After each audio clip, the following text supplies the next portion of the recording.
માતાજી, મારા મિત્રો, આજે હું આવી ગયો છું ખેતરમાં અને મારા માં મસ્ત ઘઉંની રોટલી બનાવી રહ્યા છે, એ પણ દેશી ચૂલા ઉપર જો. અને ઘરનું દેશી ઘી છે, ચોખ્ખા ઘીમાં લોટ અંદર ચોપડી અને મસ્ત ઘઉંની રોટલી બનાવે છે. અને ઘઉં પણ અમારા ઘરના ઘઉં, અમારા ઘરના ખેતરના ઘઉં. અઠવાડિયું છે ઘઉં લીધે, એ અમારા ઘરના ઘઉંની રોટલી અને ઘરના ભેંસોનું દેશી ઘી મસ્ત આમાં ઘી ચોપડી અને મસ્ત રોટલી બનાવે છે મારમાં. તો મિત્રો કોમેન્ટ કરજો અને ખાવા માટે આવો એક દાડો દેલવાડા વધારો માં. મારા મિત્રો આવશે ફ્રેન્ડો, તો તમે રોટલી ખવડાવશો ને? બરાબર.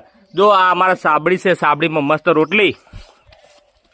બજારમાં તો નાની નાની રોટલી હોય, એક વ્યક્તિ મારા જેવો તો 100-7 રોટલી ખાઈ જાય. પરંતુ ગામડાની તમે મારા માની હાથની ખાલી એક રોટલી ખાઓ ને સાહેબ, તો તમે તાપી રહો, મારી ગેરંટી છે. જો આ રોટલી થઈ ગઈ તૈયાર, ચકાચક ગરમા ગરમ. હા હા હા હા, મસ્ત ગરમ લાય છે. ચોખ્ખા ઘીની સ્મેલ મસ્ત સુગંધ આવી રહી છે. મને તો ખાવાની ઈચ્છા થઈ ગઈ છે. હા હા, મારી માં રોટલી બનાવે ને એમાં કહેવાનું જ ના હોય.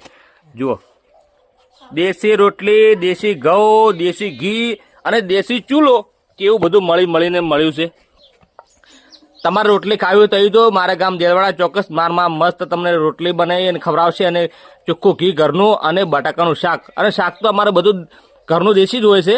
અમે બજારની શાકભાજી લગભગ લાવતા નહીં, અમારે બધું કૂવા ઉપર વાવતા હોય છે. એટલે મારો આ વિડીયો તમને કેવો લાગ્યો કોમેન્ટમાં જણાવજો. અને તમે પણ આવી રોટલી ખાધી હોય તો પણ કોમેન્ટમાં જણાવજો. અને તમે આ વિડીયો કયા ગામથી જુઓ છો એ પણ કોમેન્ટમાં જણાવજો, કે મને ખબર પડે કે મારા આ ગામમાં અને મને ખબર પડે કે આ ગામમાં અને આ જગ્યાએથી વિડીયો જોઈ રહ્યા છે મારા મિત્રો. જય માતાજી. વિડીયો સારો લાગે તો શેર કરજો અને કોમેન્ટમાં પણ જણાવજો આવી રોટલી ખાધી હોય તો. જય માતાજી.